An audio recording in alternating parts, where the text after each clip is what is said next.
The Mystery of Marie Rogêt, a sequel to The Murders in the Rue Morgue.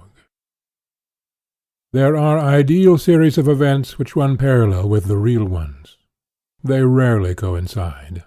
Men and circumstances generally modify the ideal train of events so that it seems imperfect, and its consequences are equally imperfect. Thus, with the Reformation, instead of Protestantism, came Lutheranism. Novalis, Moralansichten.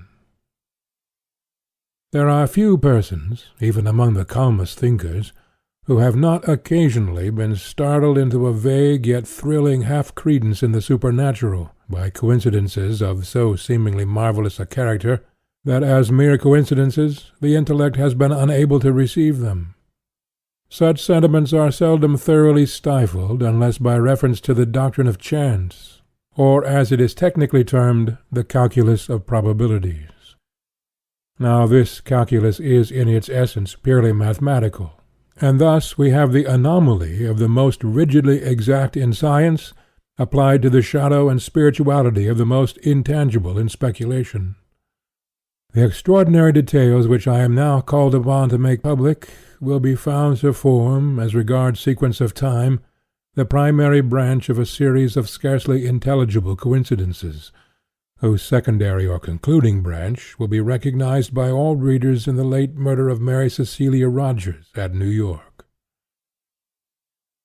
When, in an article entitled The Murders in the Rue Morgue, I endeavored about a year ago to depict some very remarkable features in the mental character of my friend, the Chevalier C. Auguste Dupin, it did not occur to me that I should ever resume the subject. This depicting of character constituted my design, and this design was thoroughly fulfilled in the wild train of circumstances brought to instance Dupin's idiosyncrasy. I might have induced other examples, but I should have proven no more. Late events, however, in their surprising development, have startled me into some further details, which will carry with them the air of extorted confession. Hearing what I have lately heard, it would be indeed strange should I remain silent in regard to what I both heard and saw so long ago. Upon the winding up of the tragedy involved in the deaths of Madame L'Espanaye and her daughter, the Chevalier dismissed the affair at once from his attention, and relapsed into his old habits of moody reverie. Prone at all times to abstraction, I readily fell in with his humour, and continuing to occupy our chambers in the Faubourg Saint-Germain, we gave the future to the winds, and slumbered tranquilly in the present, weaving the dull world around us into dreams. But these dreams were not altogether uninterrupted. It may readily be supposed that the part played by my friend in the drama at the Rue Morgue had not failed of its impression upon the fancies of the Parisian police. With its emissaries, the name of Dupin had grown into a household word. The simple character of those inductions by which he had disentangled the mystery never having been explained even to the Prefect, or to any other individual than myself, of course it is not surprising that the affair was regarded as little less than miraculous, or that the Chevalier's analytical abilities acquired for him the credit of intuition.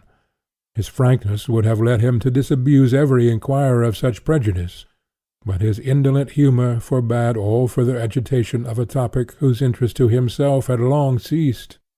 It thus happened that he found himself the cynosure of the political eye, and the cases were not few in which attempt was made to engage his services at the prefecture.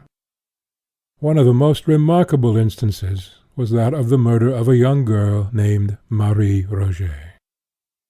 This event occurred about 2 years after the atrocity in the Rue Morgue. Marie, whose Christian and family name will at once arrest attention from their resemblance to those of the unfortunate cigar girl, was the only daughter of the widow Estelle Rogêt. The father had died during the child's infancy, and from the period of this death until within 18 months before the assassination which forms the subject of our narrative, the mother and daughter had dwelt together in the Rue Pavée Saint-André, Madame there keeping a pension, assisted by Marie.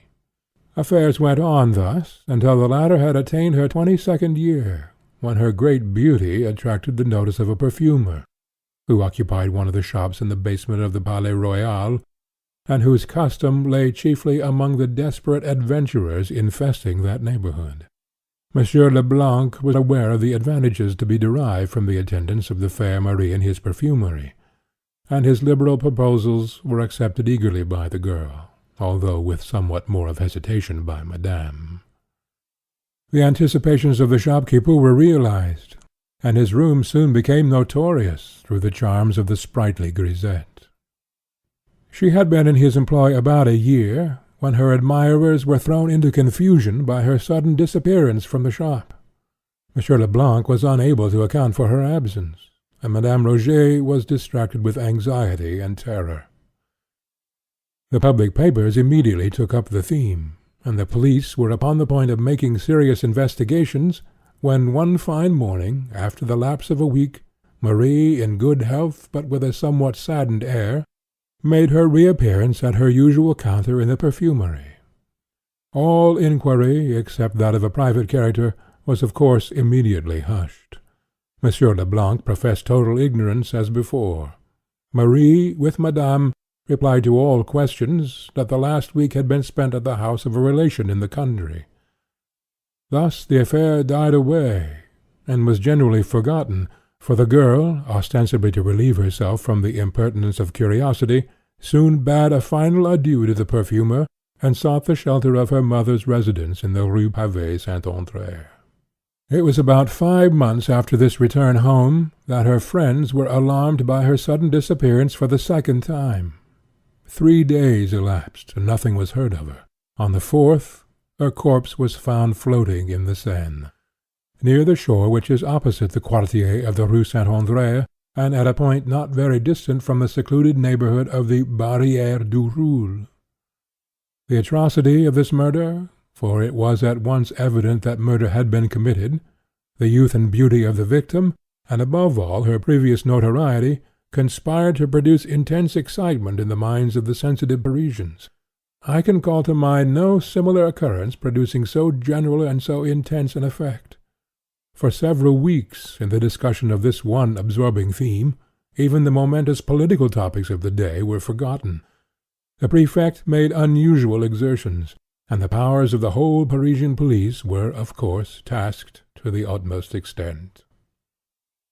Upon the first discovery of the corpse, it was not supposed that the murderer would be able to elude for more than a very brief period the inquisition which was immediately set on foot.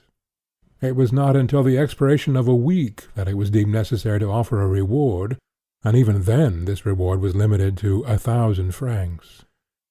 In the meantime, the investigation proceeded with vigour, if not always with judgment, and numerous individuals were examined to no purpose; while, owing to the continual absence of any clue to the mystery, the popular excitement greatly increased. At the end of the 10th day it was thought advisable to double the sum originally proposed, and at length, the second week having elapsed without leading to any discoveries, and the prejudice which always exists in Paris against the police having given vent to itself in several serious émeutes, the Prefect took it upon himself to offer the sum of 20,000 francs for the conviction of the assassin, or, if more than one should prove to have been implicated, for the conviction of any one of the assassins. In the proclamation setting forth this reward, a full pardon was promised to any accomplice who should come forward in evidence against his fellow, and to the whole was appended, wherever it appeared, the private placard of a committee of citizens, offering 10,000 francs in addition to the amount proposed by the prefecture. The entire reward thus stood at no less than 30,000 francs, which will be regarded as an extraordinary sum when we consider the humble condition of the girl, and the great frequency in large cities of such atrocities as the one described. No one doubted now that the mystery of this murder would be immediately brought to light; but, although in 1 or 2 instances arrests were made which promised elucidation, yet nothing was elicited which could implicate the parties suspected, and they were discharged forthwith. Strange as it may appear, the 3rd week from the discovery of the body had passed, and passed without any light being thrown upon the subject, before even a rumour of the events which had so agitated the public mind reached the ears of Dupin and myself. Engaged in researches which absorbed our whole attention, it had been nearly a month since either of us had gone abroad, or received a visitor, or more than glanced at the leading political articles in one of the daily papers. The first intelligence of the murder was brought to us by G. in person.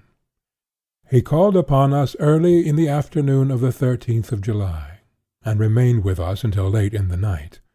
He had been piqued by the failure of all his endeavours to ferret out the assassins. His reputation, so he said with a peculiarly Parisian air, was at stake. Even his honour was concerned. The eyes of the public were upon him, and there was really no sacrifice which he would not be willing to make for the development of the mystery. He concluded a somewhat droll speech with a compliment upon what he was pleased to term the tact of Dupin, and made him a direct, and certainly a liberal proposition, the precise nature of which I do not feel myself at liberty to disclose, but which has no bearing upon the proper subject of my narrative. The compliment my friend rebutted as best he could, but the proposition he accepted at once, although its advantages were altogether provisional.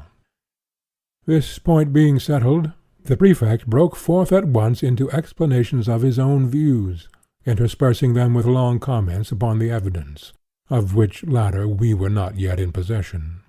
He discoursed much, and beyond doubt learnedly, while I hazarded an occasional suggestion as the night wore drowsily away. Dupin, sitting steadily in his accustomed armchair, was the embodiment of respectful attention. He wore spectacles during the whole interview, and an occasional signal glance beneath his green glasses sufficed to convince me that he slept, not the less soundly because silently, throughout the 7 or 8 leaden-footed hours which immediately preceded the departure of the Prefect. In the morning I procured at the Prefecture a full report of all the evidence elicited, and at the various newspaper offices a copy of every paper in which, from first to last, had been published any decisive information in regard to this sad affair. Freed from all that was positively disproved, this mass of information stood thus. Marie Rogêt left the residence of her mother in the Rue Pavée Saint-André about 9 o'clock in the morning of Sunday, June the 22nd. In going out, she gave notice to a Monsieur Jacques Saint-Eustache, and to him only, of her intention to spend the day with an aunt, who resided in the Rue des Drômes. The Rue des Drômes is a short and narrow but populous thoroughfare, not far from the banks of the river, and at a distance of some 2 miles, in the most direct course possible, from the pension of Madame Rogêt. Saint-Eustache was the accepted suitor of Marie, and lodged, as well as took his meals, at the pension. He was to have gone for his betrothed at dusk, and to have escorted her home. In the afternoon, however, it came on to rain heavily, and supposing that she would remain all night at her aunt's, as she had done under similar circumstances before, he did not think it necessary to keep his promise. As night drew on, Madame Rogêt, who was an infirm old lady, 70 years of age, was heard to express a fear that she would never see Marie again, but this observation attracted little attention at the time. On Monday it was ascertained that the girl had not been to the Rue des Drômes, and when the day elapsed without tidings of her, a tardy search was instituted at several points in the city and its environs. It was not, however, until the 4th day from the period of disappearance that anything satisfactory was ascertained respecting her. On this day, Wednesday the 25th of June, a Monsieur Beauvais, who, with a friend, had been making inquiries for Marie near the Barrière du Roule, on the shore of the Seine, which is opposite the Rue Pavée Saint-André, was informed that a corpse had just been towed ashore by some fishermen, who had found it floating in the river. Upon seeing the body, Beauvais, after some hesitation, identified it as that of the perfumery girl. His friend recognized it more promptly. The face was suffused with dark blood, some of which issued from the mouth. No foam was seen, as in the case of the merely drowned. There was no discoloration in the cellular tissue. About the throat were bruises and impressions of fingers. The arms were bent over on the chest, and were rigid. The right hand was clenched, the left partially open. On the left wrist were two circular excoriations, apparently the effect of ropes, or of a rope in more than one volution. A part of the right wrist also was much chafed, as well as the back throughout its extent, but more especially at the shoulder blades. In bringing the body to the shore, the fisherman had attached to it a rope, but none of the excoriations had been affected by this. The flesh of the neck was much swollen. There were no cuts apparent, or bruises which appeared the effect of blows. A piece of lace was found tied so tightly around the neck as to be hidden from sight. It was completely buried in the flesh, and was fastened by a knot which lay just under the left ear. This alone would have sufficed to produce death. The medical testimony spoke confidently of the virtuous character of the deceased. She had been subjected, it said, to brutal violence. The corpse was in such condition when found, that there could have been no difficulty in its recognition by friends. The dress was much torn and otherwise disordered, and the outer garment, a slip about a foot wide, had been torn upward from the bottom hem to the waist, but not torn off. It was wound 3 times round the waist, and secured by a sort of hitch in the back. The dress immediately beneath the frock was of fine muslin, and from this a slip 18 inches wide had been entirely torn out, torn very evenly and with great care. It was found around her neck, fitting loosely, and secured with a hard knot. Over this muslin slip and the slip of lace the strings of a bonnet were attached, the bonnet being appended. The knot by which the strings of the bonnet were fastened was not a lady's, but a slip or sailor's knot. After the recognition of the corpse, it was not, as usual, taken to the morgue, this formality being superfluous, but hastily interred, not far from the spot at which it was brought ashore. Through the exertions of Beauvais, the matter was industriously hushed up, as far as possible, and several days had elapsed before any public emotion resulted. A weekly paper, however, at length took up the theme. The corpse was disinterred, and a re-examination instituted. But nothing was elicited beyond what was already noted. The clothes, however, were now submitted to the mother and friends of the deceased, and fully identified as those worn by the girl upon leaving home. Meantime, the excitement increased hourly. Several individuals were arrested and discharged. St. Eustache fell especially under suspicion, and he failed, at first, to give an intelligible account of his whereabouts during the Sunday on which Marie left home. Subsequently, however, he submitted to M. G. affidavits, accounting satisfactorily for every hour of the day in question. As time passed and no discovery ensued, 1,000 contradictory rumours were circulated, and journalists busied themselves in suggestions. Among these, the one which attracted the most notice was the idea that Marie Rogêt still lived, that the corpse found in the Seine was that of some other unfortunate. It will be proper that I submit to the reader some passages which embody the suggestion alluded to. These passages are literal translations from L'Étoile, a paper conducted in general with much ability. Mademoiselle Rogêt left her mother's house on Sunday morning, June the 22nd, with the ostensible purpose of going to see her aunt, or some other connection, in the Rue des Drômes. From that hour nobody is proved to have seen her. There is no trace or tidings of her at all. There has no person whatever come forward so far who saw her at all on that day after she left her mother's door. Now, though we have no evidence that Marie Rogêt was in the land of the living after 9 o'clock on Sunday, June the 22nd, we have proof that up to that hour she was alive. On Wednesday noon, at 12, a female body was discovered afloat on the shore of the Barrière du Roule. This was, even if we presume that Marie Rogêt was thrown into the river within 3 hours after she left her mother's house, only 3 days from the time she left her home, 3 days to an hour. But it is folly to suppose that the murder, if murder was committed on her body, can have been consummated soon enough to have enabled her murderers to throw the body into the river before midnight. Those who are guilty of such horrid crimes choose darkness rather than light. Thus we see that if the body found in the river was that of Marie Rogêt, it could only have been in the water 2½ days, or 3 at the outside. All experience has shown that drowned bodies, or bodies thrown into the river immediately after death by violence, require from 6 to 10 days for decomposition to take place to bring them to the top of the water. Even where a cannon is fired over a corpse, and it rises before at least 5 or 6 days' immersion, it sinks again if left alone. Now, we ask, what was there in this cave to cause a departure from the ordinary cause of nature? If the body had been kept in its mangled state on shore until Tuesday night, some trace would have been found on shore of the murderers. It is a doubtful point also whether the body would be so soon afloat, even were it thrown in after having been dead 2 days. And furthermore, it is exceedingly improbable that any villains who had committed such a murder as is here supposed would have thrown the body in without weight to sink it, when such a precaution could have so easily been taken. The editor here proceeds to argue that the body must have been in the water not 3 days merely, but at least 5 times 3 days, because it was so far decomposed that Beauvais had great difficulty in recognizing it. This latter point, however, was fully disproved. I continue the translation. What then are the facts on which Monsieur Beauvais says that he has no doubt the body was that of Marie Rogêt?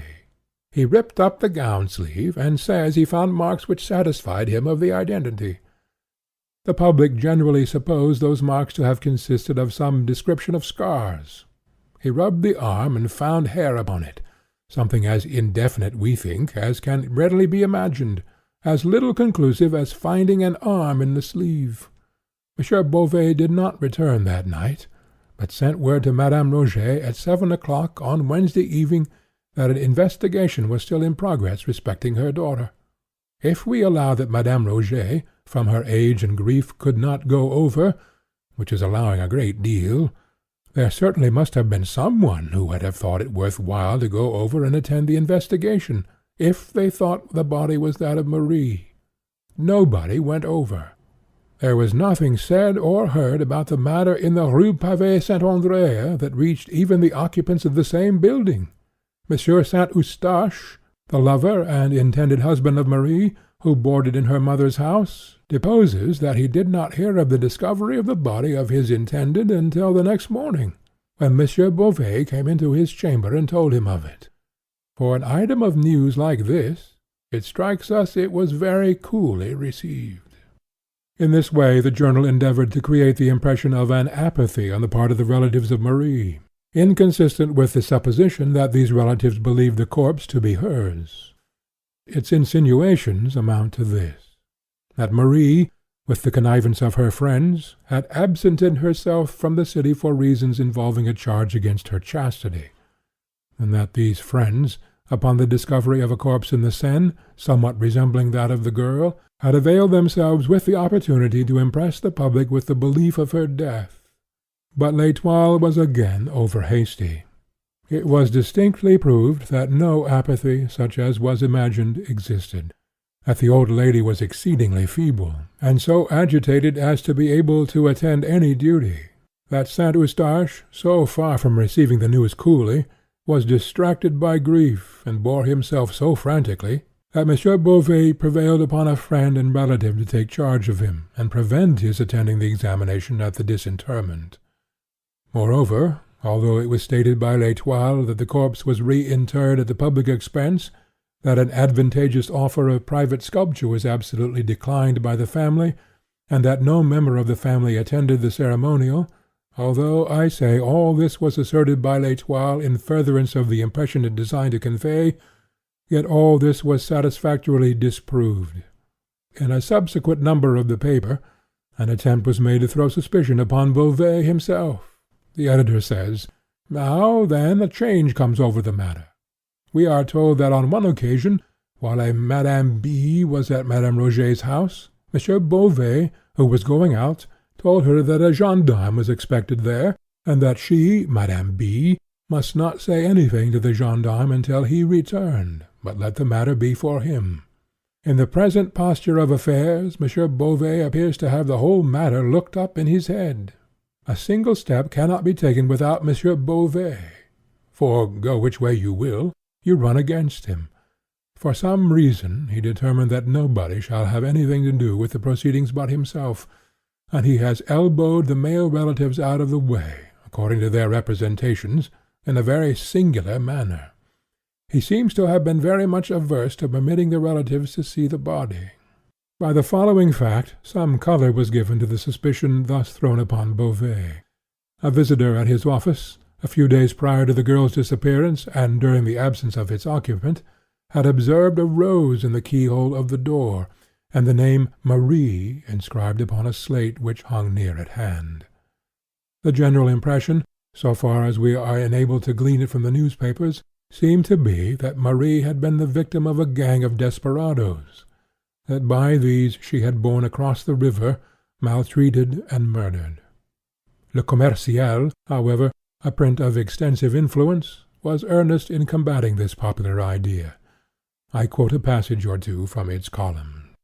"We are persuaded that pursuit has hitherto been on a false scent, so far as it has been directed to the Barrière du Roule. It is impossible that a person so well known to thousands as this young woman was, should have passed 3 blocks without some one having seen her, and any one who saw her would have remembered it, for she interested all who knew her.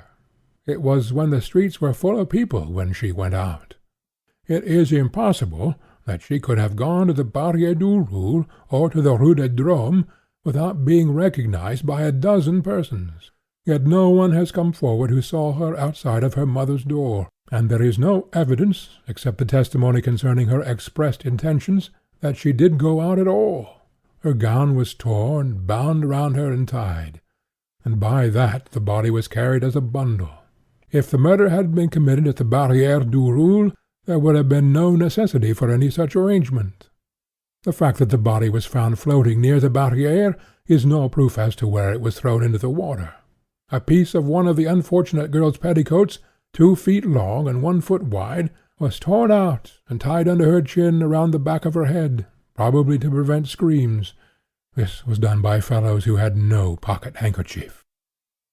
A day or two before the prefect called upon us, however, some important information reached the police which seemed to overthrow, at least, the chief portion of the Le Commerciel's argument.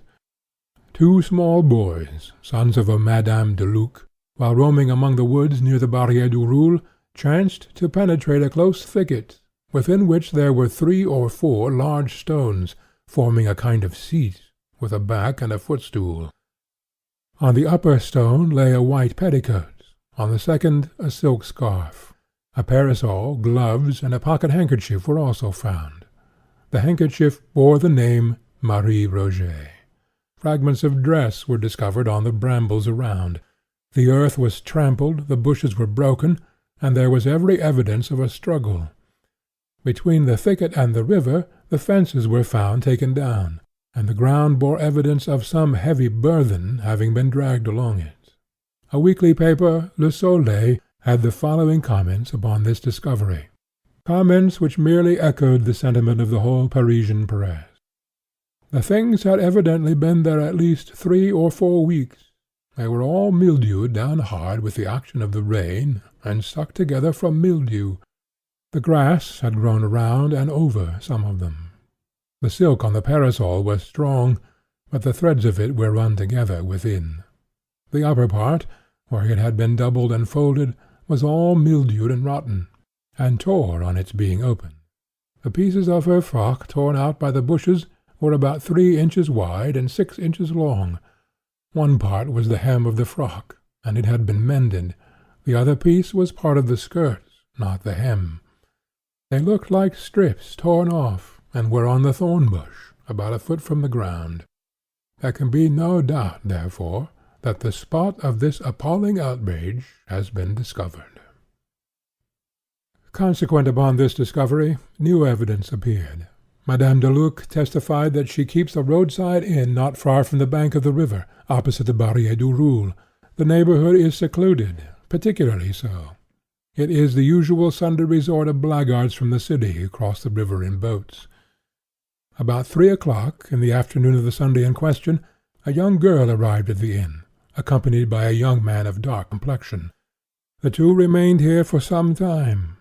On their departure, they took the road to some thick woods in the vicinity. Madame Deluc's attention was called to the dress worn by the girl, on account of its resemblance to one borne by a deceased relative. A scarf was particularly noticed. Soon after the departure of the couple, a gang of miscreants made their appearance, behaved boisterously, ate and drank without making payment, followed in the route of the young man and girl, returned to the inn about dusk, and recrossed the river as if in great haste. It was soon after dark, upon this same evening, that Madame Deluc, as well as her eldest son, heard the screams of a female in the vicinity of the inn. The screams were violent, but brief. Madame D. recognized not only the scarf which was found in the thicket, but the dress which was discovered upon the corpse. An omnibus driver, Valence, now also testified that he saw Marie Rogêt cross a ferry on the Seine on the Sunday in question, in company with a young man of dark complexion. He, Valence, knew Marie, and could not be mistaken in her identity. The articles found in the thicket were fully identified by the relatives of Marie. The items of evidence and information thus collected by myself from the newspapers, at the suggestion of Dupin, embraced only one more point, but this was a point of seemingly vast consequence. It appears that immediately after the discovery of the clothes as above described, the lifeless or nearly lifeless body of St. Eustache, Marie's betrothed, was found in the vicinity of what all now supposed the scene of the outrage. A phial labelled laudanum and emptied was found near him. His breath gave evidence of the poison. He died without speaking. Upon his person was found a letter, briefly stating his love for Marie, with his design for self-destruction. "I need scarcely tell you," said Dupin, as he finished the perusal of my notes, "that this is a far more intricate case than that of the Rue Morgue, from which it differs in one important respect.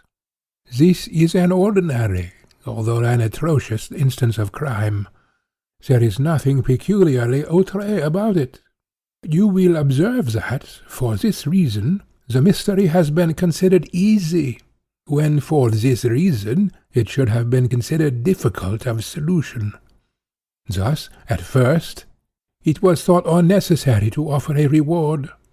The myrmidons of G were able at once to comprehend how and why such an atrocity might have been committed. They could picture to their imaginations a mode, many modes, and a motive, many motives. And because it was not impossible that either of these numerous modes and motives could have been the actual one, they have taken it for granted that one of them must. But the case with which these variable fancies were entertained, and the very plausibility which each assumed, should have been understood as indicative rather of the difficulties than of the facilities which must attend elucidation.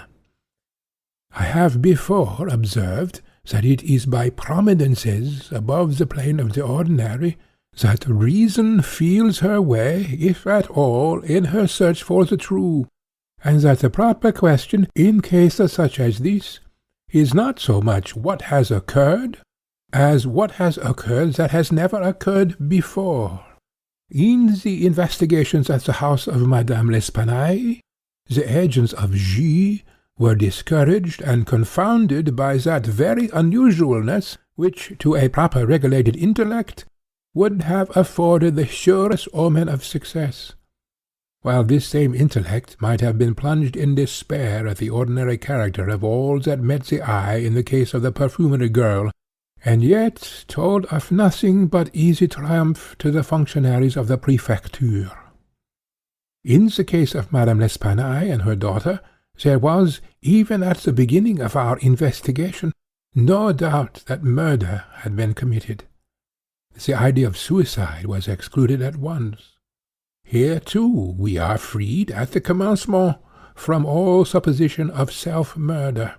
The body found at the Barrière du Roule was found under such circumstances as to leave us no room for embarrassment upon this important point. But it has been suggested that the corpse discovered is not that of the Marie Rogêt, for the conviction of whose assassin or assassins the reward is offered, and respecting whom solely our agreement has been arranged with the prefect. We both know this gentleman well. It will not do to trust him too far. If, dating our inquiries from the body found, and thence tracing a murderer, we yet discover this body to be that of some other individual than Marie, or if, starting from the living Marie, we find her, yet find her unassassinated, in either case we lose our labour, since it is Monsieur G. with whom we have to deal. For our own purpose, therefore, if not for the purpose of justice, it is indispensable that our first step should be the determination of the identity of the corpse with the Marie Rogêt who is missing. With the public, the arguments of L'Etoile have had weight, and that the journal itself is convinced of their importance would appear from the manner in which it commences one of its essays upon the subject. Several of the morning papers of the day, it says, speak of the conclusive article in Monday's L'Etoile. To me, this article appears conclusive of little beyond the zeal of its inditer. We should bear in mind that, in general, it is the object of our newspapers rather to create a sensation, to make a point, than to further the cause of truth. The latter end is only pursued when it seems coincident with the former. The print which merely falls in with ordinary opinion, however well founded this opinion may be, earns for itself no credit with the mob. The mass of the people regard as profound only him who suggests pungent contradictions of the general idea. In ratiocination, not less than in literature, it is the epigram which is the most immediately and most universally appreciated. In both, it is of the lowest order of merit. What I mean to say is, that it is the mingled epigram and melodrama of the idea that Marie Rogêt still lives, rather than any true plausibility in this idea, which have suggested it to L'Etoile, and secured it a favourable reception with the public. Let us examine the heads of this journal's argument, endeavouring to avoid the incoherence with which it is originally set forth. The first aim of the writer is to show, from the brevity of the interval between Marie's disappearance and the finding of the floating corpse, that this corpse cannot be that of Marie. The reduction of this interval to its smallest possible dimension becomes thus at once an object with the reasoner. In the rash pursuit of this object, he rushes into mere assumption at the outset. It is folly to suppose, he says, that the murder, if murder was committed on her body, could have been consummated soon enough to have enabled her murderers to throw the body into the river before midnight. We demand at once, and very naturally, why? Why is it folly to suppose that the murder was committed within 5 minutes after the girl's quitting her mother's house? Why is it folly to suppose that the murder was committed at any given period of the day? There have been assassinations at all hours. But, had the murder taken place at any moment between 9 o'clock in the morning of Sunday and a quarter before midnight, there would still have been time enough to throw the body into the river before midnight. This assumption, then, amounts precisely to this, that the murder was not committed on Sunday at all. And, if we allow L'Etoile to assume this, we may permit it any liberties whatever. The paragraph beginning, "It is folly to suppose that the murder," etc., however it appears as printed in L'Etoile, may be imagined to have existed actually thus in the brain of its inditer. It is folly to suppose that the murder, if murder was committed on the body, could have been committed soon enough to have enabled her murderers to throw the body into the river before midnight.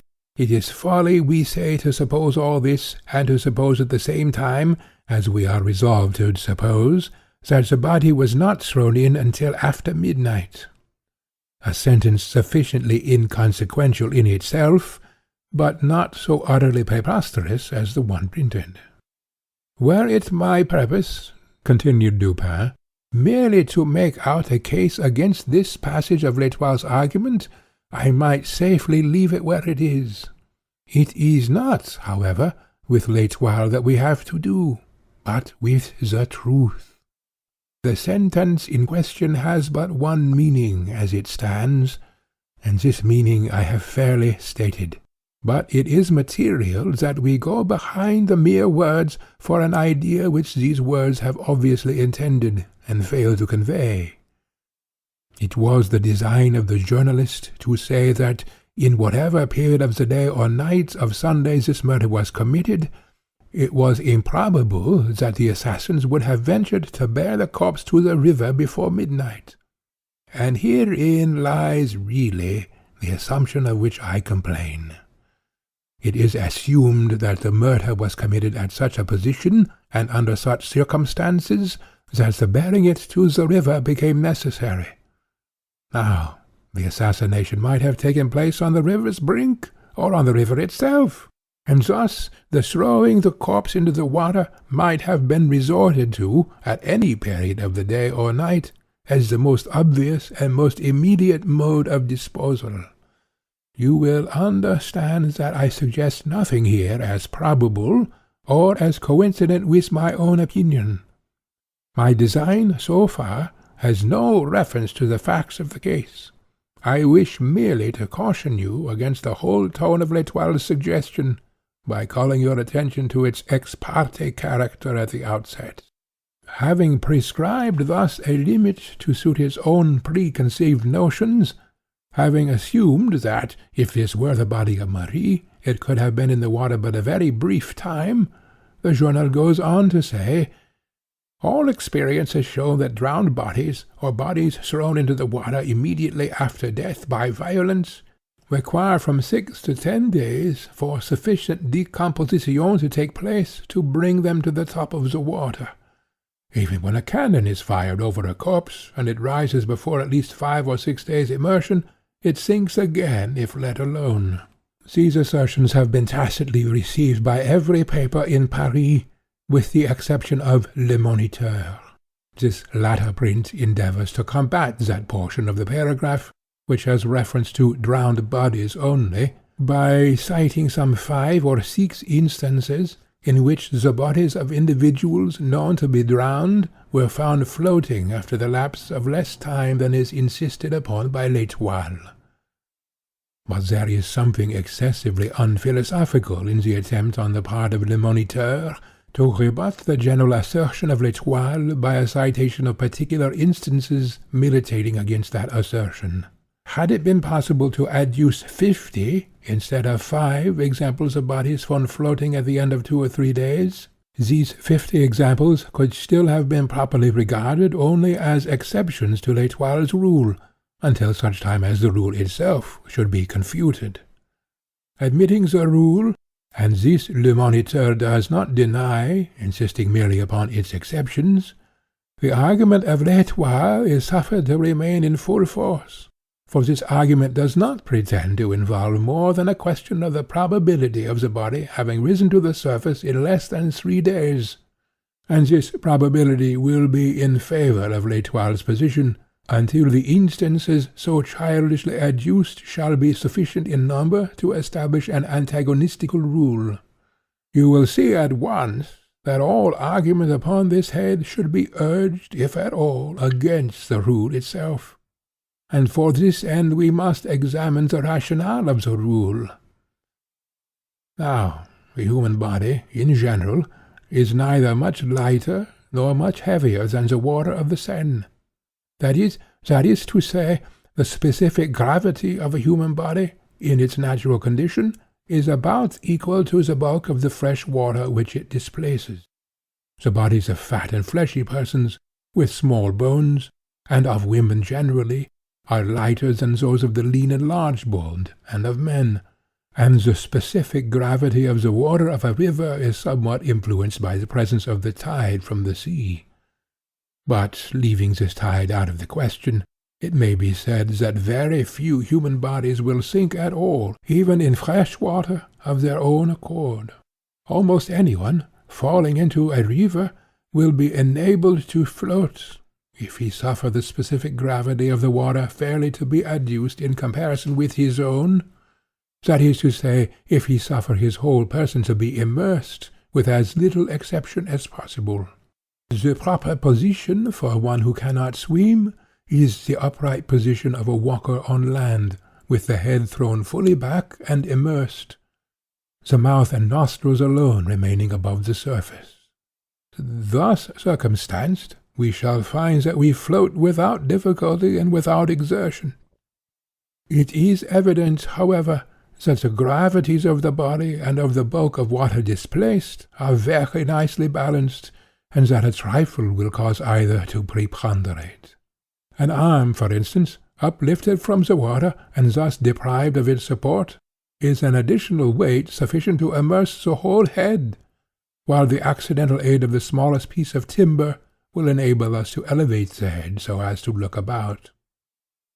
Now, in the struggles of one unused to swimming, the arms are invariably thrown upwards, while an attempt is made to keep the head in its usual perpendicular position. The result is the immersion of the mouth and nostrils, and the inception, during efforts to breathe while beneath the surface, of water into the lungs. Much is also received into the stomach, and the whole body becomes heavier by the difference between the weight of the air originally distending these cavities and that of the fluid which now fills them. This difference is sufficient to cause the body to sink as a general rule, but is insufficient in the cases of individuals with small bones and an abnormal quantity of flaccid or fatty matter. Such individuals float even after drowning. The corpse, being supposed at the bottom of the river, will there remain until by some means its specific gravity again becomes less than that of the bulk of water which it displaces. This effect is brought about by decomposition, or otherwise. The result of decomposition is the generation of gas, distending the cellular tissues and all the cavities, and giving the puffed appearance which is so horrible. When this distension has so far progressed that the bulk of the corpse is materially increased without a corresponding increase of mass or weight, its specific gravity becomes less than that of the water displaced, and it forthwith makes its appearance at the surface. But decomposition is modified by innumerable circumstances, is hastened or retarded by innumerable agencies. For example, by the heat or cold of the season, by the mineral impregnation or purity of the water, by its depth of shallowness, by its currency or stagnation, by the temperament of the body, by its infection or freedom from disease before death. Thus it is evident that we can assign no period, with anything like accuracy, at which the corpse shall rise through decomposition. Under certain conditions, this result will be brought about within an hour. Under others, it might not take place at all. There are chemical infusions by which the animal frame can be preserved forever from corruption. The bichloride of mercury is one. But apart from decomposition, there may be, and very usually is, a generation of gas within the stomach from the acetous fermentation of vegetable matter, or within other cavities from other causes, sufficient to induce a distension which will bring the body to the surface. The effect produced by the firing of a cannon is that of a simple vibration. This may either loosen the corpse from the soft mud or ooze in which it is embedded, thus permitting it to rise when other agencies have already prepared it for so doing, or it may overcome the tenacity of some putrescent portions of the cellular tissue, allowing the cavities to distend under the influence of the gas. Having thus before us the whole philosophy of this subject, we can easily test it by the assertions of L'Etoile. All experience shows, says this paper, that drowned bodies, or bodies thrown into the water immediately after death by violence, require from 6 to 10 days for sufficient decomposition to take place to bring them to the top of the water, Even when a cannon is fired over a corpse, and it rises before at least 5 or 6 days' immersion, it sinks again if left alone. The whole of this paragraph must now appear a tissue of inconsequence and incoherence. All experience does not show that drowned bodies require from 6 to 10 days for sufficient decomposition to take place to bring them to the surface. Both science and experience show that the period of their rising is, and necessarily must be, indeterminate. If, moreover, a body has risen to the surface through firing of cannon, it will not sink again if let alone, until decomposition has so far progressed as to permit the escape of the generated gas. But I wish to call your attention to the distinction which is made between drowned bodies and bodies thrown into the water immediately after death by violence. Although the writer admits the distinction, he yet includes them all in the same category. I have shown how it is that the body of a drowning man becomes specifically heavier than its bulk of water, and that he would not sink at all except for the struggles by which he elevates his arms above the surface, and his gasps for breath while beneath the surface, gasps which supply by water the place of the original air in the lungs. But these struggles and these gasps would not occur in the body thrown into the water immediately after death by violence. Thus, in the latter instance, the body, as a general rule, would not sink at all, a fact of which L'Etoile is evidently ignorant. When decomposition had proceeded to a very great extent, when the flesh had in a great measure left the bones, then, indeed, but not till then, should we lose sight of the corpse. And now, what are we to make of the argument that the body found could not be that of Marie Rogêt, because 3 days only having elapsed, this body was found floating? If drowned, being a woman, she might never have sunk, or, having sunk, might have reappeared in 24 hours or less. But no one supposes her to have been drowned, and dying before being thrown into the river, she might have been found floating at any period afterwards whatever. But, says L'Etoile, if the body had been kept in its mangled state on shore until Tuesday night, some trace would be found on shore of the murderers. Here it is at first difficult to perceive the intention of the reasoner. He means to anticipate what he imagines would be an objection to his theory, that is, as the body was kept on shore 2 days, suffering rapid decomposition, more rapid than if immersed in water. He supposes that, had this been the case, it might have appeared at the surface on the Wednesday, and thinks that only under such circumstances it could have so appeared. He is accordingly in haste to show that it was not kept on shore, for, if so, some trace would be found on shore of the murderers. I presume you smile at the sequitur. You cannot be made to see how the mere duration of the corpse on the shore could operate to multiply traces of the assassins. Nor can I.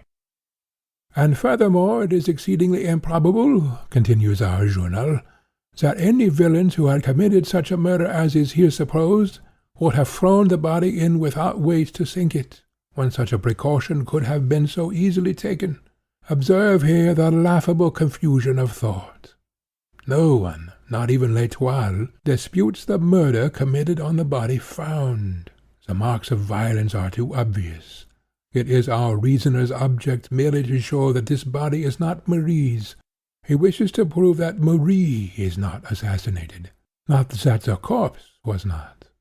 Yet his observation proves only the latter point. Here is a corpse without weight attached. Murderers, casting it in, would not have failed to attach a weight. Therefore it was not thrown in by murderers. This is all which is proved, if anything is. The question of identity is not even approached, and L'Etoile has been at great pains merely to gainsay now what it has admitted only a moment before. We are perfectly convinced, it says, that the body found was that of a murdered female. Nor is this the sole instance, even in this division of his subject, where our reasoner unwittingly reasons against himself. His evident object, I have already said, is to reduce, as much as possible, the interval between Marie's disappearance and the finding of the corpse. Yet we find him urging the point that no person saw the girl from the moment of her leaving her mother's house. We have no evidence, he says, that Marie Rogêt was in the land of the living after 9 o'clock on Sunday, June the 22nd. As his argument is obviously an ex parte one, he should at least have left this matter out of sight. For had any one been known to see Marie, say on Monday or on Tuesday, the interval in question would have been much reduced, and by his own ratiocination, the probability much diminished of the corpse being that of the grisette. It is nevertheless amusing to observe that L'Etoile insists upon its point in the full belief of its furthering its general argument. Reperuse now that portion of this argument which has reference to the identification of the corpse de Beauvais. In regard to the hair upon the arm, L'Etoile has been obviously disingenuous. M. Beauvais, not being an idiot, could have never urged, in the identification of the corpse, simply hair upon its arm. No arm is without hair. The generality of the expression of L'Etoile is a mere perversion of the witness's phraseology. He must have spoken of some peculiarity in this hair.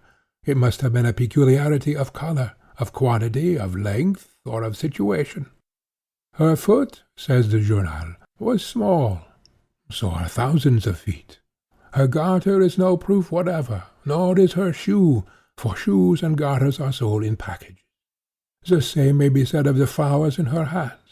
One thing upon which M. Beauvais strongly insists is that the clasp on the garter found had been set back to take it in. This amounts to nothing, for most women find it proper to take a pair of garters home and fit them to the size of the limbs they are to encircle, rather than to try them in the store where they purchase. Here it is difficult to suppose the reasoner in earnest. Had M. Beauvais, in his search for the body of Marie, discovered a corpse corresponding in general size and appearance to the missing girl, he would have been warranted, without reference to the question of habiliment at all, in forming an opinion that his search had been successful. If, in addition to the point of general size and contour, he had found upon the arm a peculiar hairy appearance, which he had observed upon the living Marie, his opinion might have been justly strengthened, and the increase of positiveness might well have been in the ratio of the peculiarity or unusualness of the hairy mark. If, the feet of Marie being small, those of the corpse were also small, the increase of the probability that the body was that of Marie would not be an increase in the ratio merely arithmetical, but in one highly geometrical or accumulative. Add to all this shoes such as she had been known to wear upon the day of her disappearance, and although these shoes may be sold in packages, you so far augment the probability as to verge upon the certain. What of itself would be no evidence of identity, becomes through its corroborative position proof most sure. Give us, then, flowers in the hat corresponding to those worn by the missing girl, and we seek for nothing farther. If only one flower, we seek for nothing farther. What then if 2 or 3, or more? Each successive one is multiple evidence, proof not added to proof, but multiplied by hundreds or thousands. Let us now discover upon the deceased garters such as the living used, and it is almost folly to proceed. But these garters are found to be tightened by the setting back of a clasp, in just such a manner as her own had been tightened by Marie shortly previous to her leaving home. It is now madness or hypocrisy to doubt. What L'Etoile says in respect to this abbreviation of the garters being an usual occurrence, shows nothing beyond its own pertinacity in error. The elastic nature of the clasp garter is self-demonstration of the unusualness of the abbreviation. What is made to adjust itself must of necessity require foreign adjustments, but rarely. It must have been by an accident, in its strictest sense, that these garters of Marie needed the tightening described. They alone would have amply established her identity, but it is not that the corpse was found to have the garters of the missing girl, or found to have her shoes, or her bonnet, or the flowers of her bonnet, or her feet, or a peculiar mark upon the arm, or her general size and appearance. It is that the corpse had each, and all collectively. Could it be proved that the editor of L'Etoile really entertained a doubt, under the circumstances, there would be no need, in his case, of a commission de lunatico inquirendo. He has thought it sagacious to echo the small talk of the lawyers, who for the most part content themselves with echoing the rectangular precepts of the court. I would here observe that very much of what is rejected as evidence by a court is the best evidence to the intellect.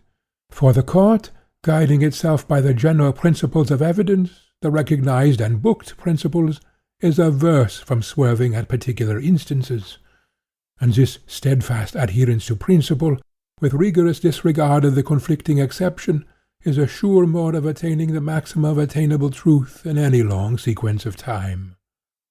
The practice in mass is therefore philosophical, but it is not the less certain that it engenders vast individual error. In respect to the insinuations levied at Beauvais, you will be willing to dismiss them in a breath. You have already fathomed the true character of this good gentleman. He is a busybody, with much of romance and little of wit. Any one so constituted will readily so conduct himself, upon occasion of real excitement, as to render himself liable to suspicion on the part of the over-acute or the ill-disposed.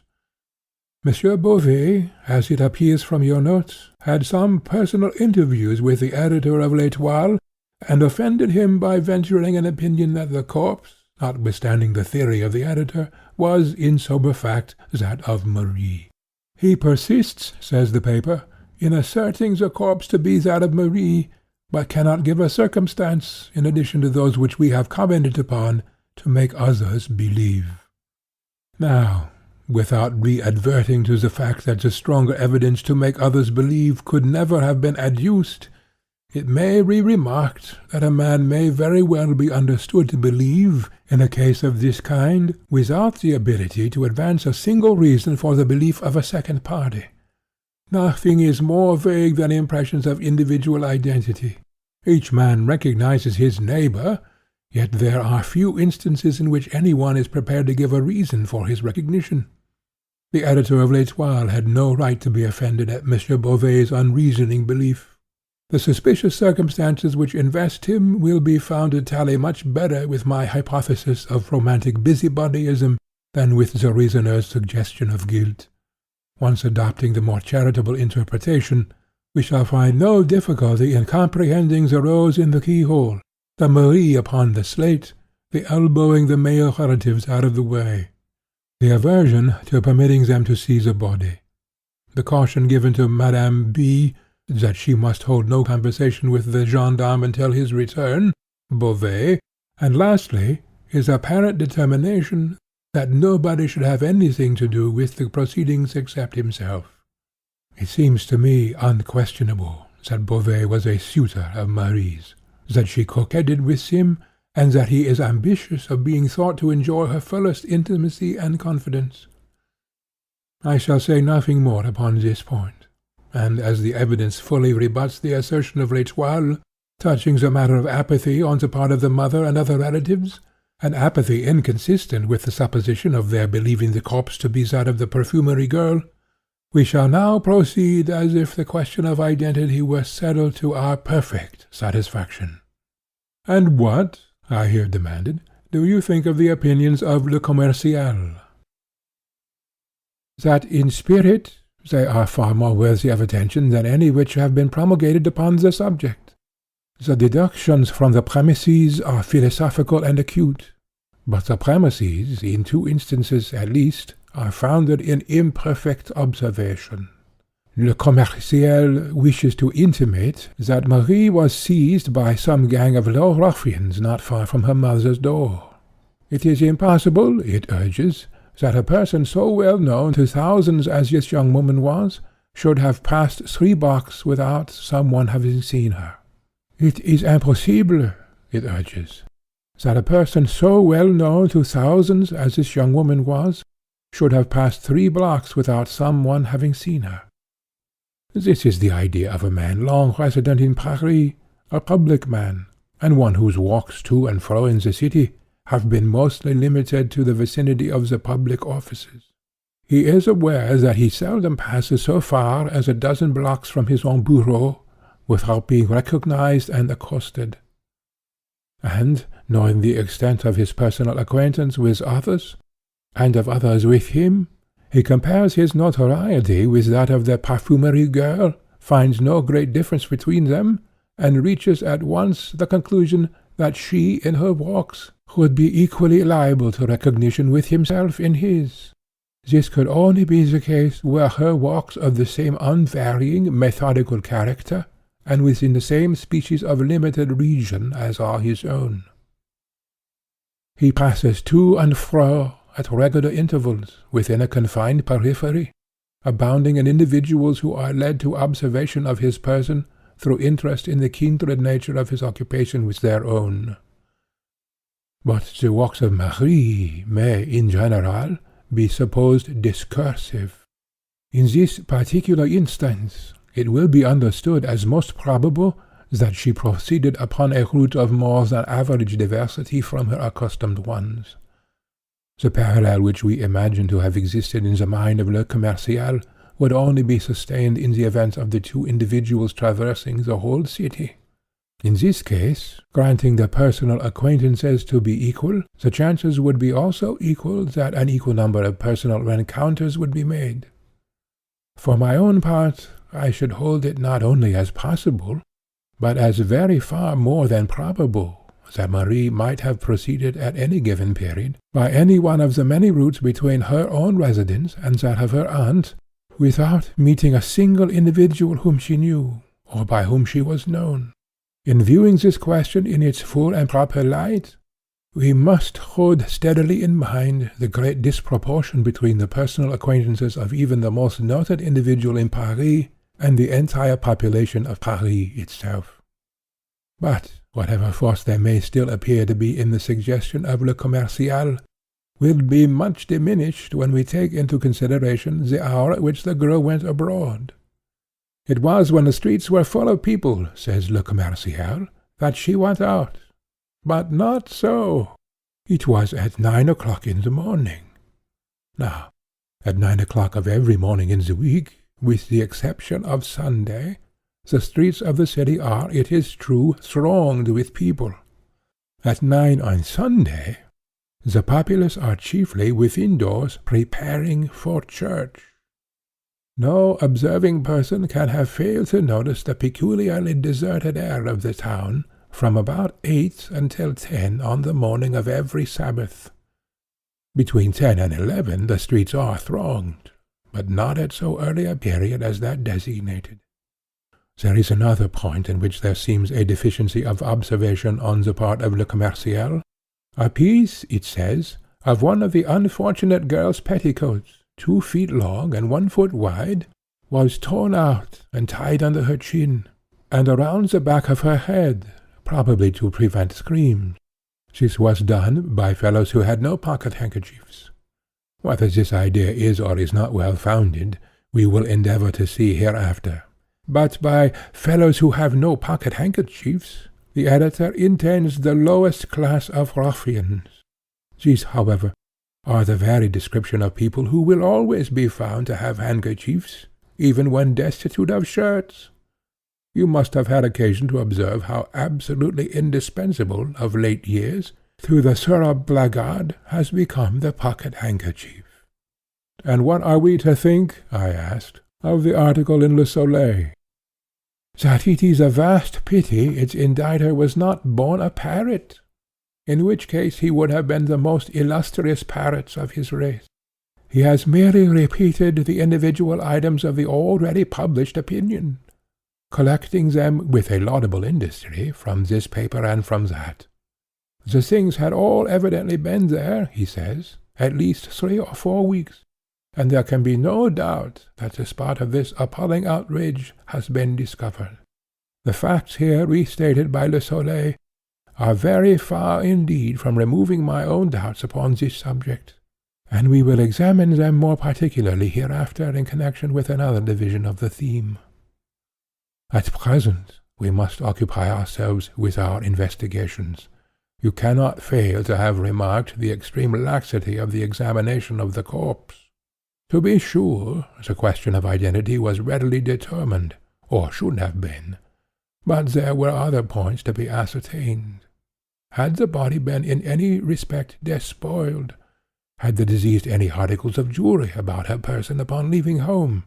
If so, had she any when found? These are important questions utterly untouched by the evidence, and there are others of equal moment, which have met with no attention. We must endeavour to satisfy ourselves by personal inquiry. The case of St. Eustache must be re-examined. I have no suspicion of this person, but let us proceed methodically. We will ascertain beyond a doubt the validity of the affidavits in regard to his whereabouts on the Sunday. Affidavits of this character are readily made matter of mystification. Should there be nothing wrong here, however, we will dismiss St. Eustache from our investigations. His suicide, however corroborative of suspicion, were there found to be deceit in the affidavits, is without such deceit in no respect an unaccountable circumstance, or one which need cause us to deflect from the line of ordinary analysis. In that which I now propose, we will discard the interior points of this tragedy, and concentrate our attention upon its outskirts. Not the least usual error in investigation such as this is the limiting of inquiry to the immediate, with total disregard of the collateral or circumstantial events. It is the malpractice of the courts to confine evidence and discussion to the bounds of apparent relevancy. Yet experience has shown, and a true philosophy will always show, that a vast, perhaps the larger portion of truth, arises from the seemingly irrelevant. It is through the spirit of this principle, if not precisely through its letter, that modern science has resolved to calculate upon the unforeseen. But perhaps you do not comprehend me.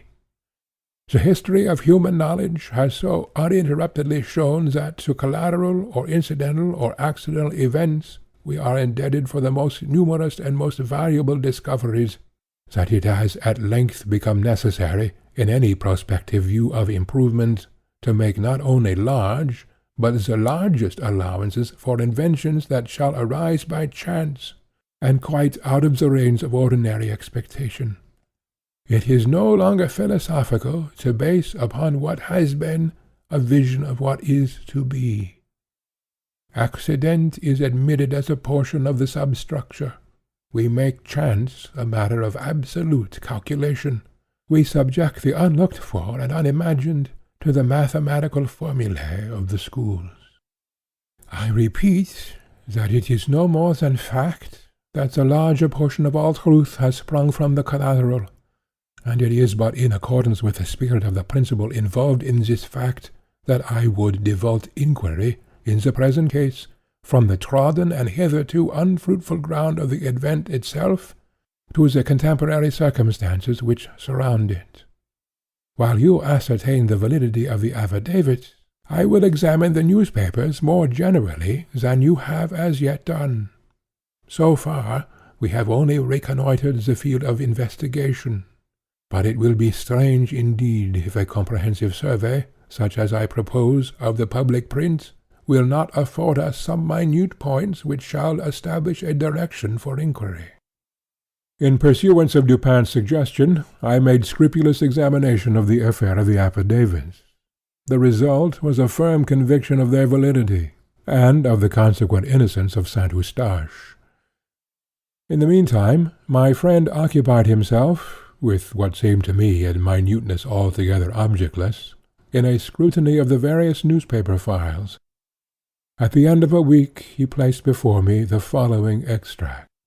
About 3½ years ago, a disturbance very similar to the present was caused by the disappearance of this same Marie Rogêt from the parfumerie of Monsieur Leblanc in the Palais Royal. At the end of a week, however, she reappeared at her customary comptoir, as well as ever, with the exception of a slight paleness not altogether usual. It was given out by Monsieur Leblanc and her mother that she had merely been on a visit to some friend in the country, and the affair was speedily hushed up.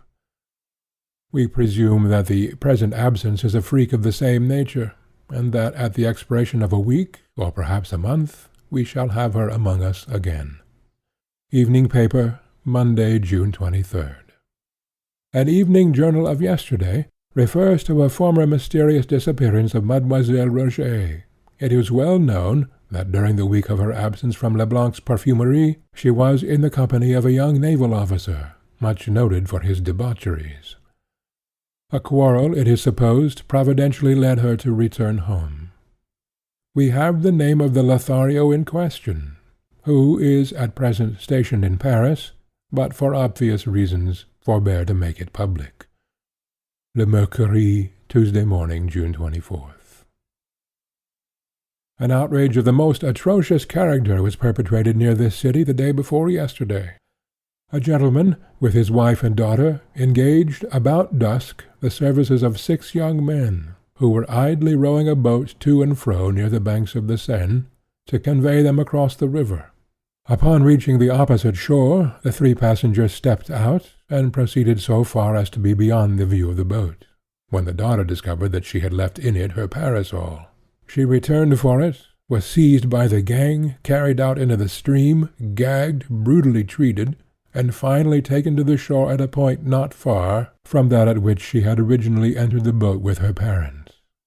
The villains have escaped for the time, but the police are upon the trail, and some of them will soon be taken. Morning paper, June 25th. We have received 1 or 2 communications, the object of which is to fasten the crime of the late atrocity upon Menet. But as this gentleman has been fully exonerated by a loyal inquiry, and as the arguments of our several correspondents appear to be more zealous than profound, we do not think it advisable to make them public. Morning paper, June 28th. We have received several forcibly written communications, apparently from various sources, and which go far to render it a matter of certainty that the unfortunate Marie Rogêt has become a victim of one of the numerous bands of blackguards which infest the vicinity of the city upon Sunday. Our own opinion is decidedly in favor of this supposition. We shall endeavor to make room for some of these arguments hereafter. Evening paper, Tuesday, June 31st. On Monday, one of the bargemen connected with the revenue service saw an empty boat floating down the Seine. Sails were lying in the bottom of the boat. The bargeman towed it under the barge office. The next morning it was taken from thence, without the knowledge of any of the officers. The rudder is now at the barge office. La Diligence, Thursday, June 26th. Upon reading these various extracts, they not only seemed to me irrelevant, but I could perceive no mode in which any of them could be brought to bear upon the matter at hand. I waited for some explanation from Dupin. "It is my present design," he said, "to dwell upon the first and second of those extracts. I have copied them, chiefly to show you the extreme remissness of the police, who, as far as I can understand from the prefect, have not troubled themselves in any respect with an examination of the naval officer alluded to. Yet it is mere folly to say that between the first and second disappearance of Marie there is no supposable connection. Let us admit the first elopement to have resulted in a quarrel between the lovers, and the return home of the betrayed. We are now prepared to view a second elopement, if we know that an elopement has again taken place, as indicating a renewal of the betrayal's advances, rather than as the result of new proposals by a second individual.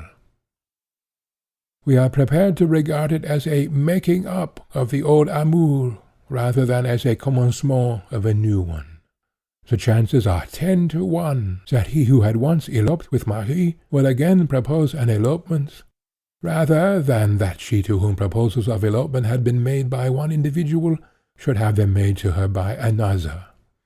And here let me call your attention to the fact, that the time elapsing between the first ascertained and the second supposed elopement is a few months more than the general period of the cruises of our men of war.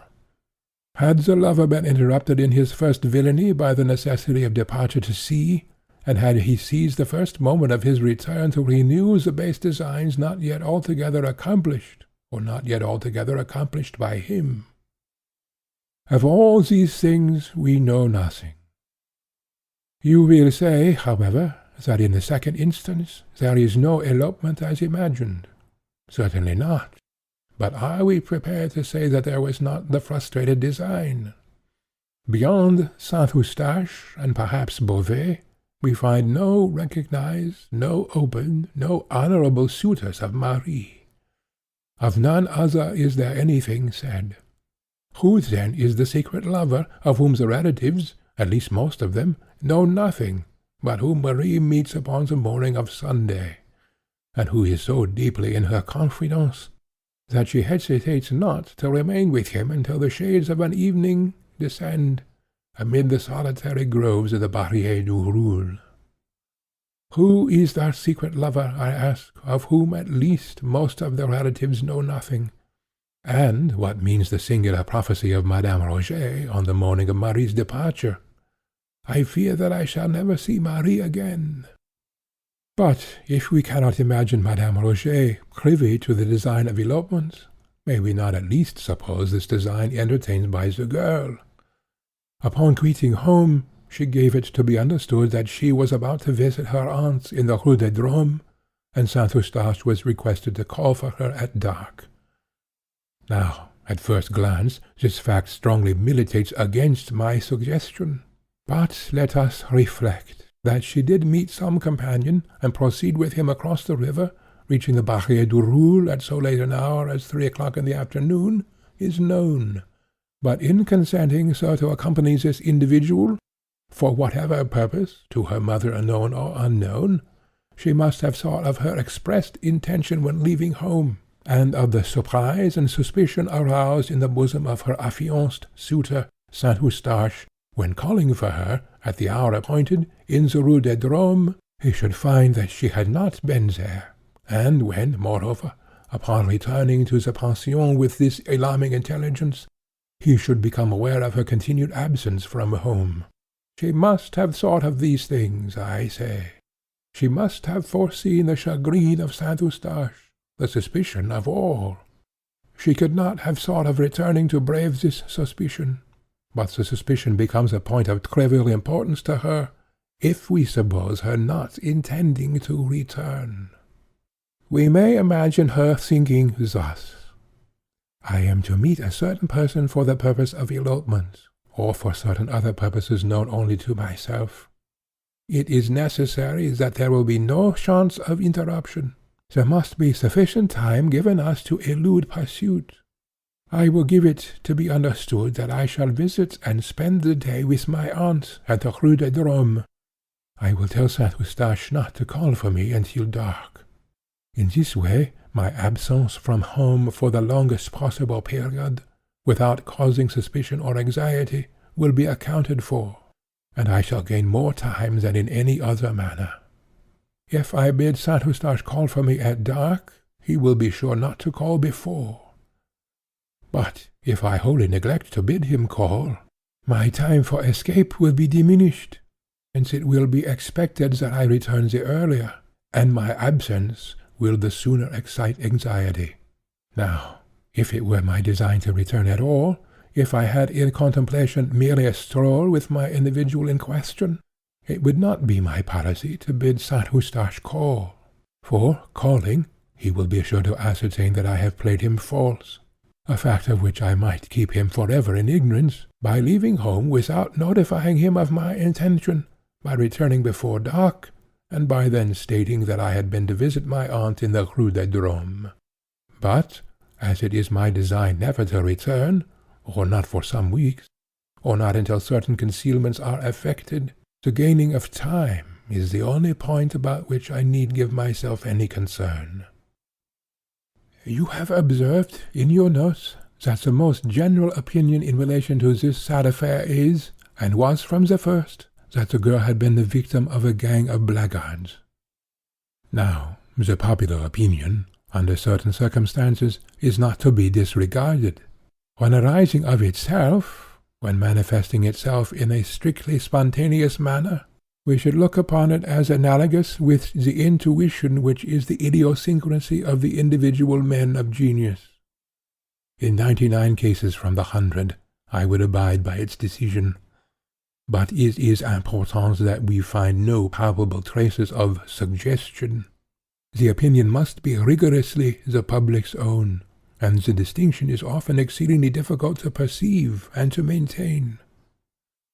In the present instance, it appears to me that this public opinion in respect to a gang has been superinduced by the collateral event which is detailed in the third of my extracts. All Paris is excited by the discovered corpse of Marie, a girl young, beautiful, and notorious. This corpse is found, bearing marks of violence, and floating in the river. But it is now made known that at the very period, or about the very period, in which it is supposed that the girl was assassinated, an outrage similar in nature to that endured by the deceased, although less in extent, was perpetuated by a gang of young ruffians upon the person of a second young female. Is it wonderful that the one known atrocity should influence the popular judgment in regard to the other unknown? This judgment awaited direction, and the known outrage seemed so opportunely to afford it. Marie, too, was found in the river, and upon this very river was this known outrage committed. The connection of the two events had about it so much of the palpable, that the true wonder would have been a failure of the populace to appreciate and to seize it. But, in fact, the one atrocity, known to be so committed, is, if anything, evidence that the other, committed at a time nearly coincident, was not so committed. It would have been a miracle indeed, if, while a gang of ruffians were perpetrating at a given locality a most unheard of wrong, there should have been another similar gang in a similar locality, in the same city, under the same circumstances, with the same means and appliances, engaged in a wrong of precisely the same aspect at precisely the same period of time. Yet in what, if not in this marvellous train of coincidence, does the accidentally suggestion opinion of the populace call upon us to believe? Before proceeding farther, let us consider the supposed scene of the assassination in the thicket of the Barrière du Roule. This thicket, although dense, was in the close vicinity of a public road. Within were 3 or 4 large stones, forming a kind of seat with a back and a footstool. On the upper stone was discovered a white petticoat, on the second a silk scarf. A parasol, gloves, and a pocket handkerchief were also here found. The handkerchief bore the name Marie Rogêt. Fragments of dress were seen on the branches around. The earth was trampled, the bushes were broken, and there was every evidence of a violent struggle. Notwithstanding the acclamation with which the discovery of this thicket was received by the press, and the unanimity with which it was supposed to indicate the precise scene of the outrage, it must be admitted that there was some very good reason for doubt. That it was the scene, I may or I may not believe, but there was excellent reason for doubt. Had the true scene been, as Le Commercial suggested, in the neighborhood of the Rue Pavée Saint-André, the perpetrators of the crime, supposing them still resident in Paris, would naturally have been stricken with terror at the public attention thus acutely directed into the proper channel, and in certain classes of minds there would have arisen at once a sense of the necessity of some exertion to redivert this attention. And thus, the thicket of the Barrière du Roule having been already suspected, the idea of placing the articles where they were found might have been naturally entertained. There is no real evidence, although Le Soleil so supposes, that the articles discovered had been more than a very few days in the thicket, while there is much circumstantial proof that they could not have remained there, without attracting attention, during the 20 days elapsing between the fatal Sunday and the afternoon upon which they were found by the boys. They were mildewed down hard, says Le Soleil, adopting the opinions of its predecessors, with the action of the rain, and stuck together from mildew. The grass had grown around and over some of them. The silk of the parasol was strong, but the threads of it were run together within. The upper part, where it had been doubled and folded, was all mildewed and rotten, and tore on being opened. In respect to the grass having grown round over in some of them, it is obvious that the fact could only have been ascertained from the words, and thus from the recollections of two small boys. For these boys removed the articles, and took them home before they had been seen by a third party. But grass will grow, especially in warm and damp weather, such as was that of the period of the murder, as much as 2 or 3 inches in a single day. A parasol lying upon a newly turfed ground might, in a single week, be entirely concealed from sight by the upspringing grass. And touching that mildew upon which the editor of Le Soleil so pertinaciously insists, that he employs the word no less than 3 times in the brief paragraph just quoted, is he really unaware of the nature of this mildew? Is he to be told that it is one of many classes of fungus, of which the most ordinary feature is its upspringing and decadence within 24 hours? Thus we see at a glance that what has been most triumphantly adduced in support of the idea that the articles had been for the last 3 or 4 weeks in the thicket, is most absurdly null as regards any evidence of that fact. On the other hand, it is exceedingly difficult to believe that these articles could have remained in the thicket specified for a longer period than a single week, for a longer period than from one Sunday to the next. Those who know anything of the vicinity of Paris know the extreme difficulty of finding seclusion unless at a great distance from its suburbs. Such a thing as an unexplored or even an unfrequently visited recess amid its woods or groves is not for a moment to be imagined. Let any one who, being at heart a lover of nature, is yet chained by duty to the dust and heat of this great metropolis, let any such one attempt, even during the weekdays, to slake his thirst for solitude amid the scenes of natural loveliness which immediately surround us. At every second step he will find the growing charm dispelled by the voice and personal intrusion of some ruffian or party of carousing blackguards. He will seek privacy amid the densest foliage, all in vain. Here are the very nooks where the unwashed must abound. Here are the temples most desecrate. With sickness of the heart, the wanderer will flee back to the polluted Paris, as to a less odious, because less incongruous, sink of pollution. But if the vicinity of the city is so beset during the working days of the week, how much more so on the Sabbath? It is now especially that, released from the claims of labor, or deprived of the customary opportunities of crime, the town blackguard seeks the precincts of the town, not through love of the rural, which in his heart he despises, but by way of escape from the restraints and conventionalities of society. He desires less the fresh air and the green trees than the utter license of the country. Here, at the roadside inn, or beneath the foliage of the woods, he indulges, unchecked by any eye except those of his boon companions, in all the mad excess of a counterfeit hilarity, the joint offspring of liberty and of rum. I say nothing more than what must be obvious to every dispassionate observer, when I repeat that the circumstance of the articles in question having remained undiscovered for a longer period, that from one Sunday to another, in any thicket in the immediate neighborhood of Paris, is to be looked upon as little less than miraculous. But there are not wanting other grounds for the suspicion that the articles were placed in the thicket with the view of diverting attention from the real scene of the outrage. And first, let me direct your notice to the date of the discovery of the articles. Collate this with the date of the 5th extract made by myself from the newspapers. You will find that the discovery followed, almost immediately, the urgent communication sent to the evening paper.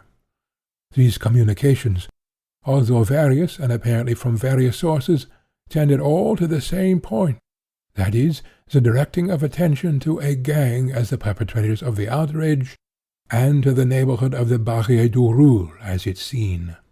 Now, here, of course, the suspicion is not that in the consequence of these communications, or of the public attention by them directed, the articles were found by the boys, but the suspicion might and may well have been that the articles were not before found by the boys, for the reason that the articles had not before been in the thicket. having been deposited there only at so late a period as in the date, or shortly prior to the date of the communications, by the guilty authors of these communications themselves. This thicket was a singular, an exceedingly singular one. It was unusually dense. Within its naturally walled enclosure were 3 extraordinary stones, forming a seat with a back and a footstool, and this thicket, so full of a natural art, was in the immediate vicinity, within a few rods, of the dwelling of Madame Deluc, whose boys were in the habit of closely examining the shrubberies about them in search of the bark of the sassafras. Would it be a rash wager, a wager of 1,000 to 1, that a day never passed over the heads of these boys without finding at least one of them ensconced in the umbrageous hall and enthroned upon its natural throne? Those who would hesitate at such a wager have either never been boys themselves, or have forgotten the boyish nature. I repeat, it is exceedingly hard to comprehend how the articles could have remained in this thicket undiscovered for a longer period than 1 or 2 days, and that thus there is good ground for suspicion, in spite of the dogmatic ignorance of Le Soleil, that they were, at a comparatively late date, deposited where found. But there are still other and stronger reasons for believing them so deposited than any which I have as yet urged. And now let me beg your notice to the highly artificial arrangement of the articles. On the upper stone lay a white petticoat, on the second a silk scarf. Scattered around were a parasol, gloves, and a pocket-handkerchief bearing the name Marie Rogêt. Here is just such an arrangement as would naturally be made by a not over-acute person wishing to dispose the articles naturally. But it is by no means a really natural arrangement. I should rather have looked to see the things all lying on the ground and trampled underfoot. In the narrow limits of that bower, it would have been scarcely possible that the petticoat and scarf should have retained a position upon the stones, when subjected to the brushing to and fro of many struggling persons. There was evidence, it is said, of a struggle, and the earth was trampled, the bushes were broken, but the petticoat and the scarf were found deposited as if upon shelves. The pieces of the frock torn out by the bushes were about 3 inches wide and 6 inches long. One part was the hem of the frock, and it had been mended. They looked like strips torn off. Here, inadvertently, Le Soleil has employed an exceedingly suspicious phrase. The pieces as described do indeed look like strips torn off, but purposely and by hand. It is one of the rarest of accidents that a piece is torn off from any garment such as is now in question by the agency of a thorn. From the very nature of such fabrics, a thorn or nail becoming entangled in them tears them rectangularly, divides them into 2 longitudinal rents at right angles with each other, and meeting at an apex where the thorn enters, but it is scarcely possible to conceive the piece torn off. I never so knew it, nor did you. To tear a piece off from such fabric, 2 distinct forces in different directions will be in almost every case required. If there be 2 edges to the fabric, if, for example, it be a pocket-handkerchief, and it is desired to tear from it a slip, then and then only will the one force serve the purpose. But in the present case, the question is of a dress presenting but one edge. To tear a piece from the interior, where no edge is presented, could only be effected by a miracle through the agency of thorns, and no one thorn could accomplish it. But even where an edge is presented, 2 thorns will be necessary, operating, the one in 2 distinct directions, and the other in one. And this is the supposition that the edge is unhemmed. If hemmed, the matter is nearly out of the question. We thus see the numerous and great obstacles in the way of pieces being torn off through the simple agency of thorns. Yet we are required to believe not only that one piece, but that many have been so torn. And one part, too, was the hem of the frock. Another piece was part of the skirt, not the hem. That is to say, was torn completely out through the agency of thorns from the uncaged interior of the dress. These, I say, are things which one may well be pardoned for disbelieving. Yet, taken collectedly, they form, perhaps, less of a reasonable ground for suspicion than the one startling circumstance of the articles having been left in this thicket at all, by any murderers who had enough precaution to think of removing the corpse. You will not have apprehended me rightly, however, if you suppose it is my design to deny this thicket as the scene of the outrage. There might have been a wrong here, or more possibly an accident at Madame Deluc's, but in fact this is the point of minor importance. We are not engaged in an attempt to discover the scene, nor to produce the perpetrators of the murder. What I have adduced, notwithstanding the minuteness with which I have adduced it, has been with the view, first, to show the folly of the positive and headlong assertions of Le Soleil, but secondly, and chiefly, to bring you, by the most natural route, to a further contemplation of the doubt whether this assassination has, or has not been, the work of a gang. We will resume this question by mere allusion to the revolting details of the surgeon examined at the request. It is only necessary to say that its published inferences, in regard to the number of ruffians, have been properly ridiculed as unjust and totally baseless by all the reputable anatomists of Paris. Not that the matter might not have been as inferred, but that there was no ground for the inference. Was there not much for another? Let us reflect now upon the traces of a struggle, and let me ask what these traces have been supposed to demonstrate. A gang. But do they not rather demonstrate the absence of a gang? What struggle could have taken place? What struggle so violent and so enduring as to have left its traces in all directions, between a weak and defenceless girl and the gang of ruffians imagined? The silent grasp of a few rough arms, and all would have been over. The victim must have been absolutely passive at their will. You will bear in mind that the arguments urged against the thicket as the scene are applicable, in chief part, only against it as the scene of an outrage committed by more than a single individual. If we imagine but one violator, we can conceive, and thus only conceive, the struggle of so violent and so obstinate a nature as to have left the traces apparent. And again, I have already mentioned the suspicion to be excited by the fact that the articles in question were suffered to remain at all in the thicket where discovered. It seems almost impossible that these evidences of guilt should have been accidentally left where found. There was sufficient presence of mind, it is supposed, to remove the corpse, and yet a more positive evidence than the corpse itself, whose features might have been quickly obliterated by decay, is allowed to lie conspicuously in the scene of the outrage.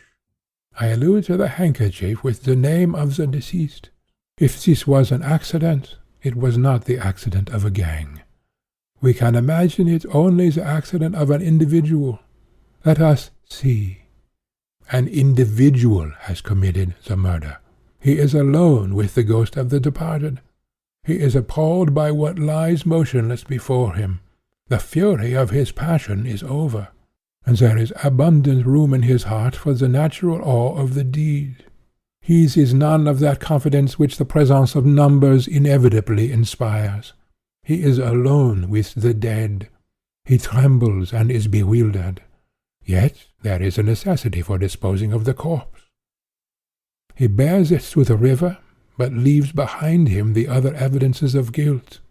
For it is difficult, if not impossible, to carry all the burden at once, and it will be easy to return for what is left. But in this toilsome journey to the water, his fears redouble within him. The sounds of life encompass his path. A dozen times he hears or fancies the step of an observer. Even the very lights from the city bewilder him. Yet, in time, and by long and frequent pauses of deep agony, he reaches the river's brink, and disposes of his ghastly charge, perhaps through the medium of a boat. But now what treasure does the world hold? What threat of vengeance could it hold out?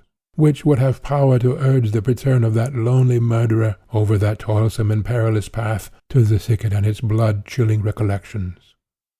He returns not, let the circumstances be what they may. He could not return if he would. His sole thought is immediate escape. He turns his back forever upon these dreadful shrubberies, and flees as from the wrath to come. But how with a gang?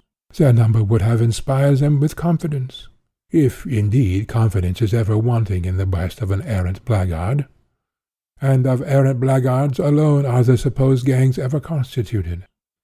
Their number, I say, would have prevented the bewildering and unreasoning terror which I have imagined to paralyze the single man. Could we suppose an oversight in one, or two, or three, this oversight would have been remedied by a fourth. They would have left nothing behind them, for their number would have enabled them to carry all at once. There would have been no need of return. Consider now the circumstance that in the outer garment of the corpse, when found, a slip, about a foot wide, had been torn upward from the bottom hem to the waist, wound 3 times round the waist, and secured by a sort of hitch in the back. This was done with the obvious design of affording a handle by which to carry the body. But would any number of men have dreamed of resorting to such an expedient? To 3 or 4, the limbs of the corpse would have afforded not only a sufficient, but the best possible hold. The device is that of a single individual. And this brings us to the fact that between the thicket and the river, the rails of the fences were found taken down, and the ground bore evident traces of some heavy burden having been dragged along it. But would a number of men have put themselves to the superfluous trouble of taking down a fence, for the purpose of dragging through it a corpse which they might have lifted over any fence in an instant? Would a number of men have so dragged a corpse at all as to have left evident traces of the dragging? And here we must refer to an observation of Le Commerciel, an observation upon which I have already in some measure commented. A piece, says this journal, of one of the unfortunate girl's petticoats was torn out and tied under her chin, around the back of her head, probably to prevent screams. This was done by fellows who had no pocket handkerchiefs. I have before suggested that a genuine blackguard is never without a pocket handkerchief, but it is not to this fact that I now especially advert. That it was not through want of a handkerchief for the purpose imagined by Le Commerciel that this bandage was employed is rendered apparent by the handkerchief left in the thicket, and that the object was not to prevent screams appears also from the bandage having been employed in the preference to what would so much better have answered the purpose. But the language of the evidence speaks of the slip in question as found around the neck, fitting loosely, and secured with a hard knot. These words are sufficiently vague, but differ materially from those of Le Commerciel. The slip was 18 inches wide, and therefore, although of muslin, would form a strong band when folded or rumpled longitudinally, and thus rumpled it was discovered. My inference is this: the solitary murderer, having borne the corpse for some distance, whether from the thicket or elsewhere, by means of the bandage hitched around its middle, found the weight in this mode of procedure too much for his strength. He resolved to drag the burthen. The evidence goes to show that it was dragged. With this object in view, it became necessary to attach something like a rope to one of the extremities. It could best be attached about the neck, where the head would prevent it slipping off. And now the murderer bethought him, unquestionably, of the bandage about the loins. He would have used this, but for its volition about the corpse, the hitch which embarrassed it, and the reflection that it had not been torn off from the garment. It was easier to tear a new slip from the petticoat. He tore it, made it fast about the neck, and so dragged his victim to the brink of the river. That this bandage, only attainable with trouble and delay, and all but imperfectly answering its purpose, that this bandage was employed at all, demonstrates that the necessity for its employment sprang from circumstances arising at the period when the handkerchief was no longer attainable, that is to say, arising, as we have imagined, after quitting the thicket, if the thicket it was, and on the road between the thicket and the river. But the evidence, you will say, of Madame Deluc points out especially to the presence of a gang in the vicinity of the thicket at or about the epoch of the murder. This I grant. I doubt if there were not a dozen gangs, such as described by Madame Deluc, in and about the vicinity of the Barrière du Roule, at or about the period of this tragedy. But the gang which has drawn upon itself this pointed animadversion, although the somewhat tardy and very suspicious evidence of Madame Deluc, is the only gang which is represented by that honest and scrupulous old lady as having eaten her cakes and swallowed her brandy, without putting themselves to the trouble of making her payment. Et inc ille ire. But what is the precise evidence of Madame Deluc? A gang of miscreants made their appearance, behaved boisterously, ate and drank without making payment, followed in the route of the young man and girl, returned to the inn about dusk, and recrossed the river as in great haste. Now, this great haste very possibly seemed greater haste in the eyes of Madame Deluc, since she dwelt lingeringly and lamentingly upon her violated cakes and ale for which she might still have entertained a faint hope of compensation. Why, otherwise, since it was about dusk, should she make a point of the haste? It is no cause for wonder, surely, that even a gang of blackguards should make haste to get home, when a wide river is to be crossed in small boats, when storm impends, and when night approaches. I say approaches, for the night had not yet arrived. It was only about dusk that the indecent haste of these miscreants offended the sober eyes of Madame Deluc. But we are told that it was upon this very evening that Madame Deluc, as well as her eldest son, heard the screams of a female in the vicinity of the inn. And in what words does Madame Deluc designate the period of the evening at which these screams were heard? It was soon after dark, she says. But soon after dark is at least dark, and about dusk is certainly daylight. Thus it is abundantly clear that the gang quitted the Barrière du Roule prior to the screams overheard by Madame Deluc.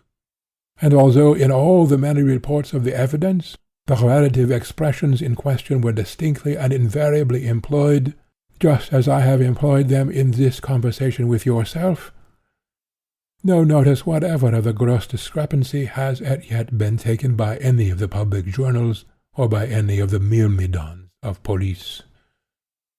I shall add but one to the arguments against a gang, but this one has, to my own understanding at least, a weight altogether irresistible. Under the circumstances of large reward offered, and full pardon to any king's evidence, it is not to be imagined for a moment that some member of a gang of low ruffians, or of any body of men, would not long ago have betrayed his accomplices. Each one of a gang so placed is not so much greedy of reward, or anxious for escape, as fearful of betrayal. He betrays eagerly and early, that he may not himself be betrayed. That the secret has not been divulged is the very best of proof that it is in fact a secret. The horrors of this dark deed are known only to one or two living human beings, and to God. Let us sum up now the meagre yet certain fruits of our long analysis. We have attained the idea either of a fatal accident under the roof of Madame Deluc, or of a murder perpetrated in the thicket at the Barrière du Roule by a lover, or at least by an intimate and secret associate of the deceased. This associate is of swarthy complexion.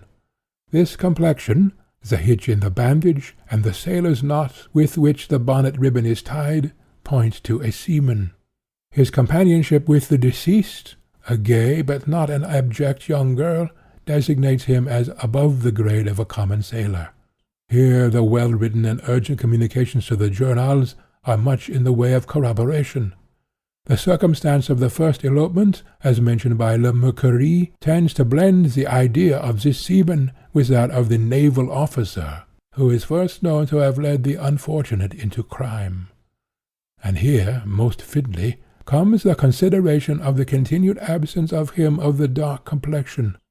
Let me pause to observe that the complexion of the man is dark and swarthy. It was no common swarthiness which constituted the sole point of remembrance, both as regards Valence and Madame Deluc. But why is this man absent? Was he murdered by the gang? If so, why are there only traces of the assassinated girl? The scene of the two outrages will naturally be supposed identical. And where is his corpse? The assassins would most probably have disposed of both in the same way. But it may be said that this man lives, and is deterred from making himself known, through dread of being charged with the murder. This consideration might be supposed to operate upon him now, at this late period, since it has been given in evidence that he was seen with Marie, but it would have no force at the period of the deed. The first impulse of an innocent man would have been to announce the outrage, and to aid in identifying the ruffians. This polity would have suggested he had been seen with the girl, he had crossed the river with her in an open ferry-boat. The denouncing of the assassins would have appeared even to an idiot the surest and sole means of relieving himself with suspicion. We cannot suppose him, on the night of the fatal Sunday, both innocent himself and incognizant of an outrage committed. Yet only under such circumstances is it possible to imagine that he would have failed, if alive, in the denouncement of the assassin. And what means are ours of attaining the truth? We shall find these means multiplying, and gathering distinctness as we proceed. Let us sift to the bottom this affair of the first elopement. Let us know the full history of the officer, with his present circumstances, and his whereabouts at the precise period of the murder. Let us carefully compare with each other the various communications sent to the evening paper, in which the object was to inculpate a gang. This done, let us compare these communications, both as regards style and manuscript, with those sent to the morning paper at a previous period, and insisting so vehemently upon the guilt of Manet. And all this done, let us again compare these various communications with the known manuscripts of the officer. Let us endeavour to ascertain, by repeated questionings of Madame Deluc and her boys, as well as the omnibus driver, Valence, something more of the personal appearance and bearing of the man of dark complexion. Queries, skilfully directed, will not fail to elicit, from some of these parties, information on this particular point, or upon others, information which the parties themselves may not even be aware of possessing. And let us now trace the boat picked up by the bargeman on the morning of Monday the 23rd of June, and which was removed from the barge office, without the cognizance of the officer in attendance, and without the rudder, at some period prior to the discovery of the corpse.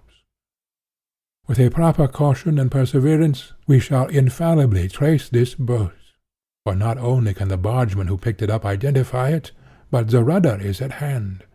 The rudder of a sailboat would not have been abandoned without inquiry by any one altogether at ease in heart. And here let me pause to insinuate a question. There was no advertisement of the picking up of this boat. It was silently taken to the barge office, and as silently removed. But its owner, or employer, how happened he, at so early a period as Tuesday morning, to be informed, without the agency of advertisement, of the locality of the boat taken up on Monday, unless we imagine some connection with the navy, some personal permanent connection leading to cognizance of its minute interests, its petty local news? In speaking of the lonely assassin dragging his burden to the shore, I have already suggested the probability of his availing himself of a boat. Now we are to understand that Marie Rogêt was precipitated from a boat. This would naturally have been the case. The corpse could not have been trusted to the shallow waters of the shore. The peculiar marks on the back and shoulders of the victim tell of the bottom ribs of a boat. That the body was found without weight is also corroborative of the idea. If thrown from the shore, a weight would have been attached. We can only account for its absence by supposing the murderer to have neglected the precaution of supplying himself with it before pushing off. In the act of consigning the corpse to the water, he would unquestionably have noticed his oversight, but then no remedy would have been at hand. any risk would have been preferred to a return to the accursed shore. Having rid himself of his ghastly charge, the murderer would have hastened to the city. There, at some obscure wharf, he would have leaped on land. But the boat, would he have secured it? He would have been in too great haste for such things as securing a boat. Moreover, in fastening it to the wharf, he would have felt as if securing evidence against himself. His natural thought would have been to cast from him, as far as possible, all that had held connection with his crime. He would not only have fled from the wharf, but he would not have permitted the boat to remain. Assuredly he would have cast it adrift. Let us pursue our fancies.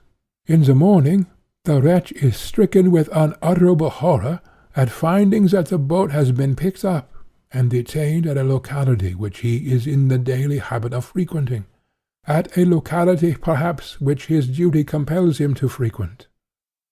The next night, without daring to ask for the rudder, he removes it. Now, where is that rudderless boat? Let it be one of our first purposes to discover. With the first glimpse we obtain of it, the dawn of our success shall begin. This boat shall guide us with a rapidity which will surprise even ourselves, to him who employed it in the midnight of the fatal Sabbath. Corroboration will rise upon corroboration, and the murderer will be traced. It will be understood that I speak of coincidences, and no more. What I have said above upon this topic must suffice. In my own heart there dwells no faith in praeternature. The nature and its God are two. No man who thinks will deny. That the latter, creating the former, can at will control and modify it, is also unquestionable. I say at will, for the question is of will, and not, as the insanity of logic has assumed, of power. It is not that the deity cannot modify his laws, but that we insult him in imagining a possible necessity for modification. In their origin these laws were fashioned to embrace all contingencies which could lie in the future. With God all is now. I repeat then that I speak of these things only as coincidences. And farther, in what I relate, it will be seen that between the fate of the unhappy Mary Cecilia Rogers, as far as that fate is known, and the fate of one Marie Rogêt, up to a certain epoch in her history, there has existed a parallel in the contemplation of whose wonderful exactitude the reason becomes embarrassed. I say all this will be seen, but let it not for a moment be supposed that in proceeding with the sad narrative Marie from the epoch just mentioned, and in tracing to its denouement the mystery which enshrouded her, it is my covert design to hint at an extension of the parallel, or even to suggest that the measures adopted in Paris for the discovery of the assassin of the grisette, or measures founded in any similar ratiocination, would produce any similar result. For, in respect to the latter branch of the supposition, it should be considered that the most trifling variation in the facts of the two cases might give rise to the most important miscalculations, by diverting thoroughly the two courses of events. Very much as in arithmetic an error which in its own individuality may be inappreciable, produces at length, by dint of multiplication at all points of the process, a result enormously at variance with truth. And in regard to the former branch, we must not fail to hold in view that the very calculus of probabilities, to which I have referred, forbids all idea of the extension of the parallel, forbids it with a positiveness strong and decided, just in proportion as this parallel has already been long drawn and exact. This is one of those anomalous propositions, which, seemingly appealing to thought altogether apart from the mathematical, is yet one which only the mathematician can fully entertain. Nothing, for example, is more difficult than to convince the merely general reader that the fact of sixes having been thrown twice in succession by a player at dice is sufficient cause for betting the largest odds that sixes will not be thrown in the third attempt. A suggestion to this effect is usually rejected by the intellect at once. It does not appear that the two throws which have been completed, and which lie now absolutely in the past, can have influence upon the throw which exists only in the future. The chance for throwing sixes seems to be precisely as it was at any ordinary time, that is to say, subject only to the influence of the various other throws which may be made by the dice. And this is a reflection which appears so exceedingly obvious, that attempts to convert it are received more frequently with a derisive smile than with anything like respectful attention. The error here involved, a gross error redolent of mischief, I cannot pretend to expose within the limits assigned me at present, and with the philosophical it needs no exposure. It may be sufficient here to say that it forms one of an infinite series of mistakes, which arise in the path of reason through our propensity for seeking truth in detail.